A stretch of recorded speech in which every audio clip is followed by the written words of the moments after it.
जय माँ लक्ष्मी। महालक्ष्मी व्रत हाथी पूजा की कथा आज सुनाएंगे। उससे पहले महालक्ष्मी व्रत की विधि जान लेते हैं।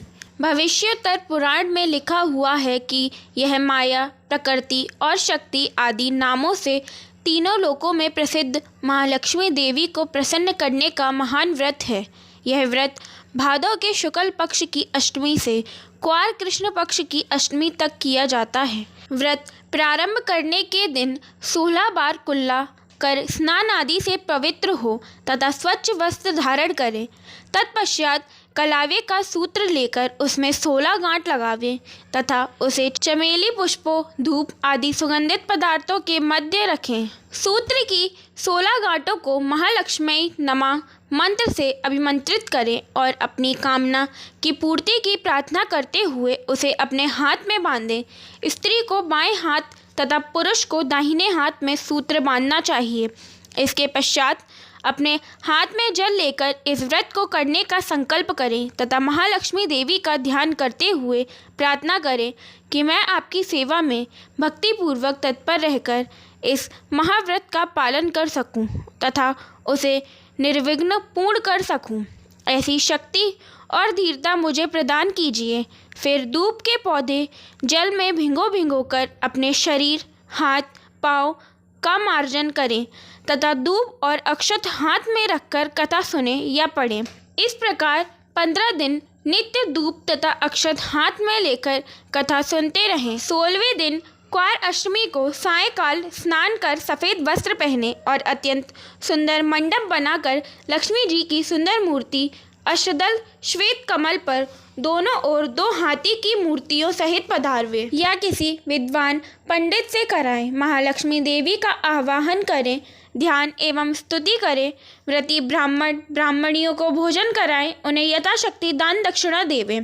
पूजा में हवन, चालीसा, पाठ, आरती भी की जाती है। उद्यापन करते समय इस सब के अतिरिक्त खाने की वस्तुएं नए सूप में 16-16 की संख्या में रखें तथा दूसरे सूप में ढककर महालक्ष्मी को अर्पण करें और 16 ब्राह्मणियों को भोजन करा के दान दक्षिणा देकर विदा करें। तत्पश्चात स्वयं भोजन करें। अब सुनते हैं महालक्ष्मी व्रत की कथा।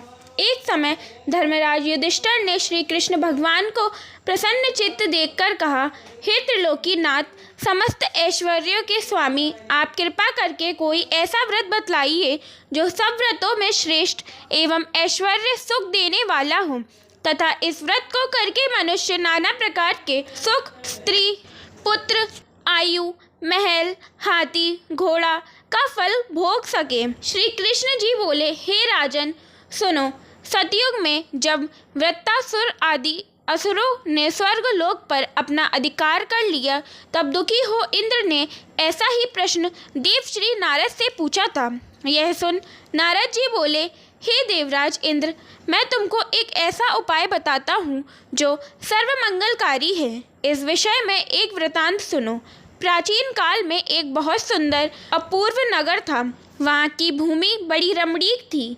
तरह तरह के रत्नों से विभूषित भूमि एवं पर्वत थे। यहाँ सुंदर चंचल नेत्रों वाली स्त्रियों के बाण रूपी कटाक्ष से कामदेव तीनों लोकों को वश में करता था। उस नगर में चारों पदार्थ धर्म, अर्थ, काम, मोक्ष थे। उसकी विचित्र रचना देखकर विश्वकर्मा भी लज्जित होते थे। उस नगर में मंगलसेन नाम का राजा राज्य करता था।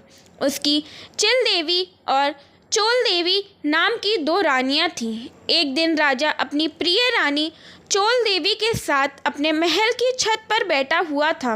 वहां उसने समुद्र के जल से घिरा हुआ एक रमणीक स्थान देखा। उसे देख राजा प्रेमातुर हो अपनी प्रिय रानी चोल देवी से बोला, हे सुमुखे, देखो, यहाँ पर तुम्हारी प्रसन्नता के लिए नंदन वन को लज्जित करने वाला एक सुंदर बाग लगवाऊंगा। और अपनी प्रिया को प्रसन्नात राजा ने बगीचा लगवा दिया।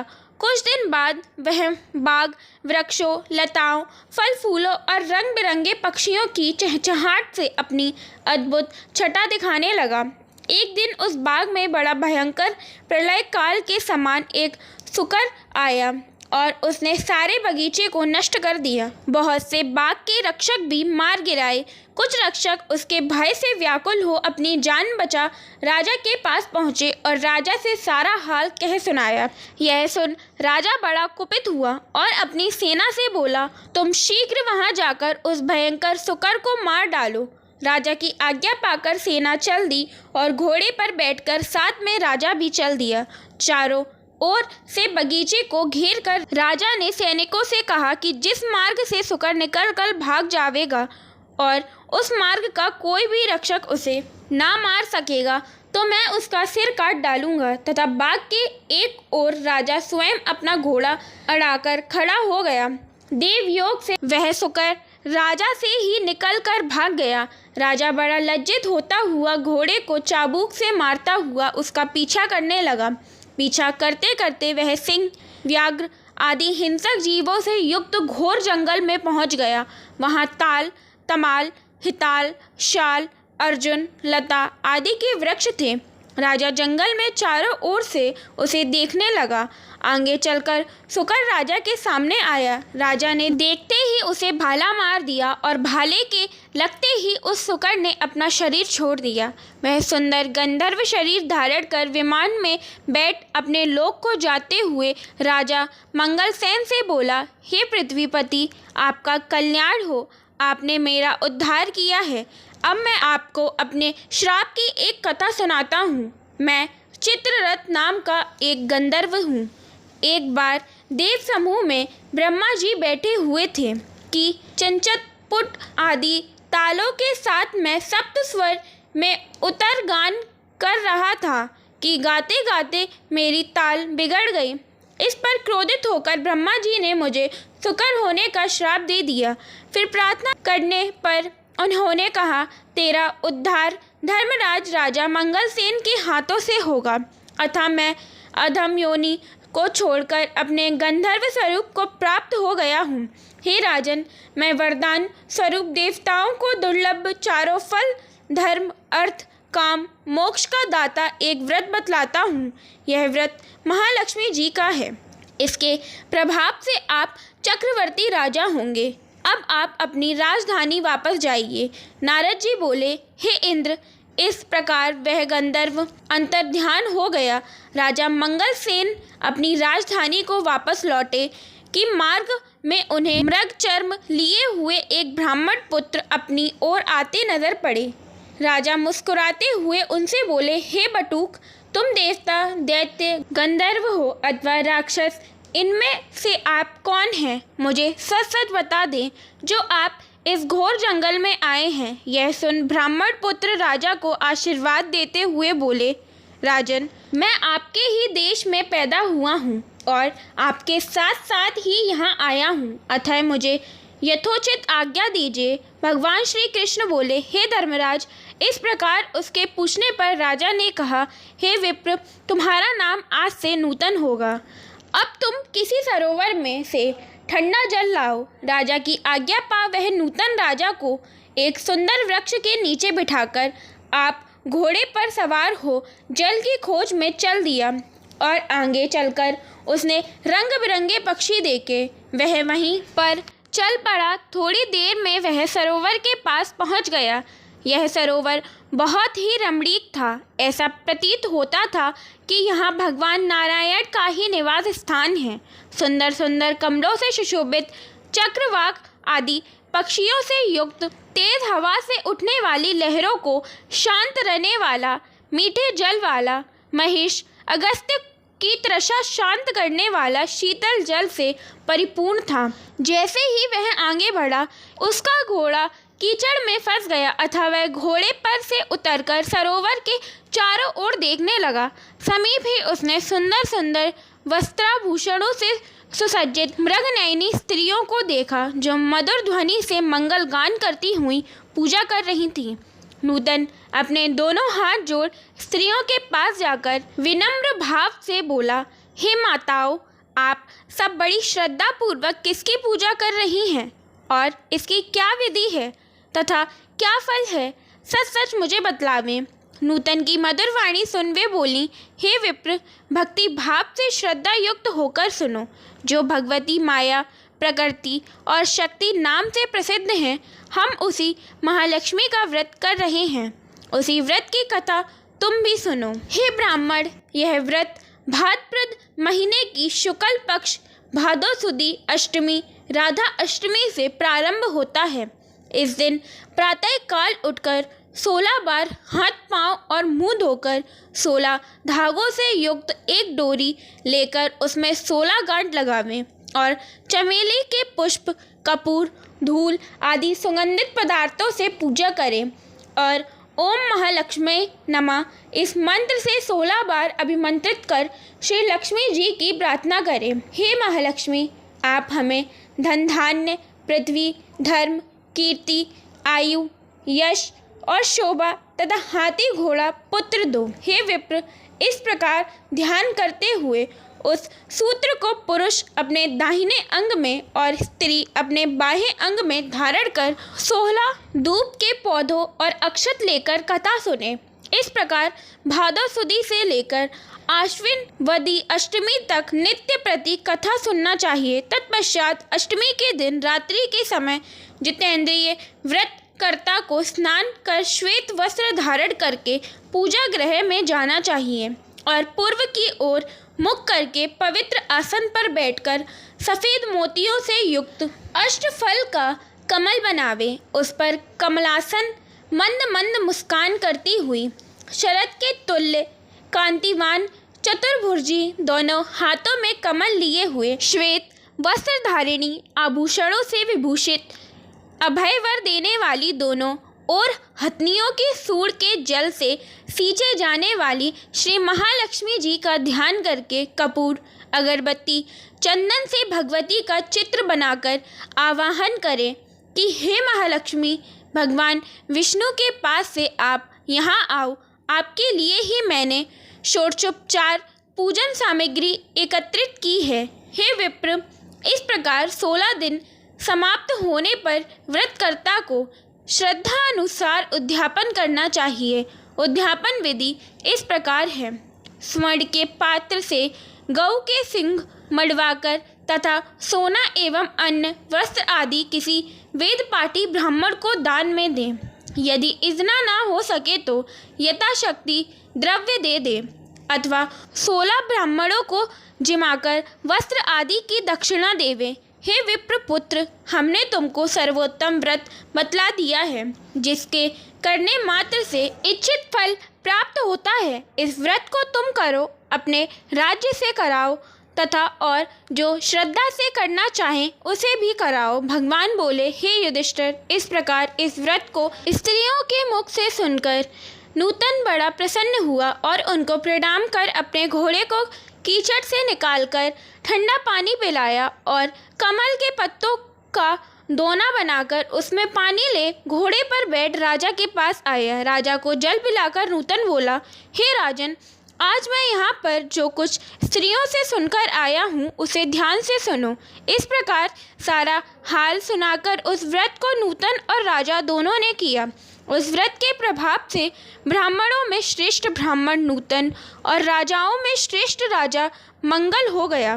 तदुपरांत राजा ब्राह्मण को साथ ले घोड़े पर सवार हो अपने नगर को चल दिया। राजा का आना सुनकर उस नगरवासी बड़े प्रसन्न हुए और भेंट आदि वस्तु लेकर बाजे के साथ राजा की अगवानी करने चल दिए। चारों ओर घंटा और घड़ियालों के शब्द होने लगे। ऐसा मालूम होता था कि खुशी के मारे सारा नगर नाच रहा हो। 16 श्रृंगार किए गजगामिनी स्त्रियां भी मंगल गीत गाती हुई राजा की अगवानी को आईं। नगरवासियों द्वारा सत्कार किया गया राजा ब्राह्मण कुमार नूतन के साथ घोड़े पर से उतरकर अपने महल में रानी चोल देवी के पास गया। रानी चोल देवी राजा के हाथ में सूत्र बंधा देखकर क्रोधित हुई, परंतु क्रोध को छुपाकर विचार करने लगी कि राजा शिकार के बहाने किसी अन्य स्त्री से प्रेमालाप करने लगा है। इसी कारण इसकी बाह में उस स्त्री ने अपने सौभाग्य के लिए यह डोरा बांध दिया है और साथ ही मुझे देखने के लिए इस ब्राह्मण को भेजा है। अतः क्रोधित हो उसने डोरे को राजा की बाह से तोड़कर फेंक दिया। राजा उसकी करतूत ना समझ सका क्योंकि वह सेवकों तथा मंत्रियों को जंगल का सारा हाल बता रहा था। उसी समय राजा की दूसरी रानी चिल्ल देवी की एक दासी राजा को देखने वहां आई। उसने भूमि पर पड़े हुए उस डोरे को उठा लिया और उस ब्राह्मण से डोरे के बारे में सारा विवरण पूछा। दासी ने सारा विधान जानकर अपनी स्वामिन चिल्ल देवी से जाकर कहा और वह राजा का सूत्र भी दे दिया। रानी ने उसी समय नूतन को बुलावा भेजा और उसके बतलाए गए व्रत को विधान सहित करने लगी। भगवान बोले, हे पांडुनंदन युधिष्ठिर, 1 वर्ष बीतने पर लक्ष्मी पूजा के दिन रानी चिल्ल देवी के महल में अपार बाजे बजने लगे। यह देख राजा को लक्ष्मी पूजन की याद आई। राजा अपनी बाह में बंधे सूत्र को ना देख नूतन ने रानी चोल देवी द्वारा उसे तोड़कर फेंके जाने का सारा हाल राजा को बता दिया। यह सुन राजा क्रोधित हो रानी चोल देवी से बोले, अरे दुर्बुद्धे, अब मैं तेरे महल में लक्ष्मी पूजन ना करके रानी चिल देवी के महल में लक्ष्मी पूजन करूँगा। यह कह राजा चिल देवी के महल को चला गया। इसी बीच लक्ष्मी जी बुढ़िया का रूप बना परीक्षा लेने के लिए रानी चोल देवी के घर आई। रानी चोल देवी उसका निरादर करते हुए बोली, अरे दुष्टे, तू कौन है? मेरे घर कैसे आई? चल भाग यहाँ से।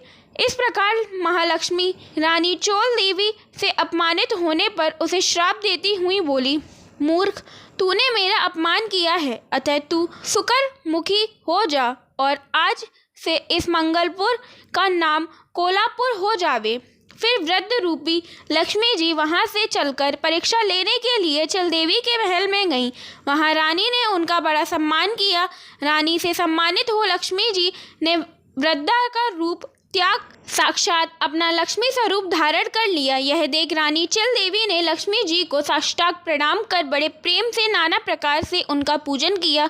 भगवती लक्ष्मी चिल्ल देवी से प्रसन्न होकर बोली, हे चिल देवी, मैं तुमसे बहुत प्रसन्न हूँ, मनचाहा वरदान मांग लो। चिल देवी बोली, हे सुरेश्वरी, कमलासन अम्बे घर को संपूर्ण ऐश्वर्य से परिपूर्ण रखे, उसके घर में आप सदैव विराजमान रहें व मेरे पति सहित आपकी यह कथा सारी पृथ्वी पर विख्यात हो। हे धर्मराज, रानी से भगवती तथास्तु कह वहीं अंतर ध्यान हो गई। पश्चात राजा मंगल ने रानी चिल्ल देवी के साथ बड़ी श्रद्धा से पूजन व्रत किया। दुराचारिणी रानी चोल देवी ईर्ष्यावश होकर रानी चिल्ले देवी के महल में जाने लगी। वहां बैठे पहरेदारों ने उसे अंदर जाने से रोक दिया क्योंकि लक्ष्मी जी के श्राप के कारण वह सुकर के समान दिखाई पड़ती थी। रानी दिखलाई नहीं देती थी। तब वह दुखी हो जंगल में महर्षि अंगिरा के पास गई। उसकी यह दशा देखकर मुनि अंगिरा ने अपनी ज्ञान दृष्टि द्वारा उसकी सारी बातें जान ली।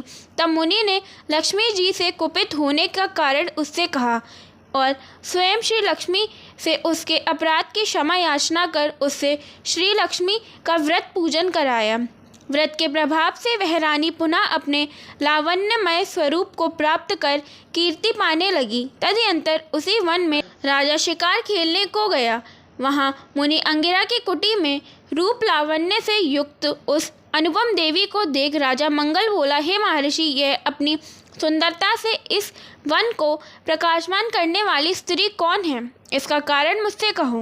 राजा की बात सुन महर्षि अंगिरा ने उसकी सारी कथा सुनकर रानी चोल देवी उसे सौंप दी। राजा प्रसन्न चित्त हो रानी चोल देवी को साथ लेकर अपनी राजधानी आया और रानी चिल देवी सहित पृथ्वी के नाना प्रकार के भोग भोगने लगा। दोनों रानी बड़े प्रेम से मिलकर रहने लगी और राजा की सेवा करने लगी। राजा मंगल पृथ्वी के समस्त सुख भोगकर अंत में स्वर्ग को गया और मंगल नक्षत्र के नाम से विख्यात हुआ। नारद जी बोले, हे इंद्र, समस्त व्रतों में श्रेष्ठ श्री महालक्ष्मी का व्रत मैंने तुमसे कह सुनाया है।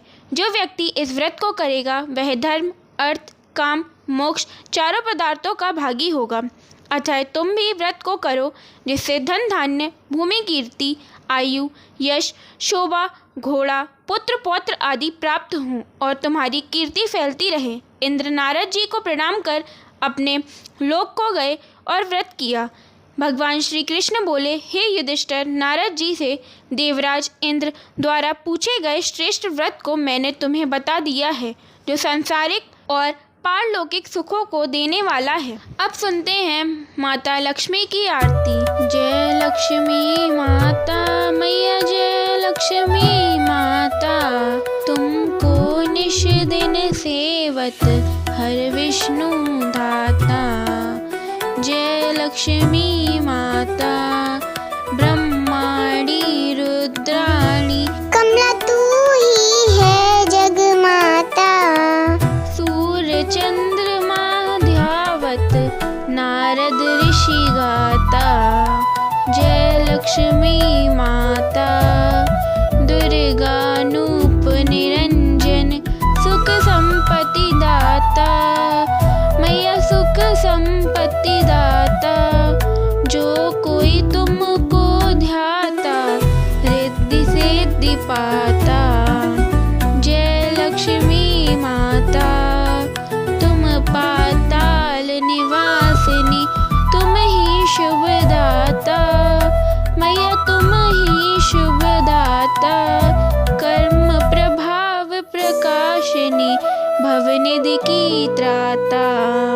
जय लक्ष्मी माता जिस घर तेरा वासा तही में गुण आता। मैया तही में गुण आता कर न सके सो कर ले असीमित धन पाता।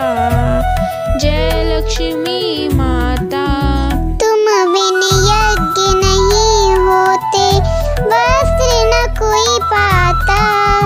मैया वस्त्र न कोई पाता खान पान का वैभव तुम बिन नहीं आता। जय लक्ष्मी माता शुभ गुण मंदिर सुंदर क्षीरोदधि जाता। मैया क्षीरोदधि जाता रत्न चतुर्दश तुम बिन कोई न नर पाता। जय लक्ष्मी माता आरत लक्ष्मी जी की जो कोई नर मन से गाता। उर में आनंद अति उपजे पाप उतर जाता। जय लक्ष्मी माता स्थिर चर जगत रचाए शुभ कर्म नर लाता। मैया शुभ कर्म नर लाता तेरा भक्त मैया की शुभ दृष्टि चाहता। जय लक्ष्मी माता जय लक्ष्मी माता मैया जय लक्ष्मी माता तुमको निश दिन सेवत हर विष्णु धाता। जय लक्ष्मी माता महालक्ष्मी जी के व्रत में जो इस कथा को श्रवण कर आरती को सुनता है माता लक्ष्मी उसकी सारी मनोकामनाएं पूरी करती हैं। जय माता लक्ष्मी की जय लक्ष्मी नारायण की।